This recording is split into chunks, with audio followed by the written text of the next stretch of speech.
How to turn on and turn off timer on Snapchat. Hey everyone, welcome back to the channel. In today's video, I'll show you how to turn on and turn off the timer on Snapchat for both photos and videos. It's a quick and easy process, so now without further ado, let's get started.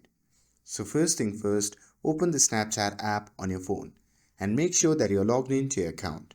And once you are inside the app, your camera screen will open up automatically. Now here, look at the icon at the top right side of the screen. And from here, simply tap on the downward arrow. And now from the drop down option, simply select timer option. And once you tap on it, you have enabled photo timer. Now, if you want to set a timer for video, simply tap on the timer icon again, and once you do that, you can choose how long you want the timer to be. For example, I will set it to 5 seconds. And once you're happy with your timer setting, you can simply tap on set timer. Now you're ready to snap a photo or record a video, and the timer will count down before capturing.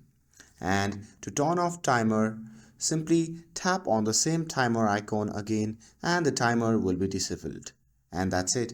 Now you are all set. With this, if you found this video helpful, then don't forget to like, share and subscribe to get updated for more videos. Thanks for watching and I'll see you in the next video.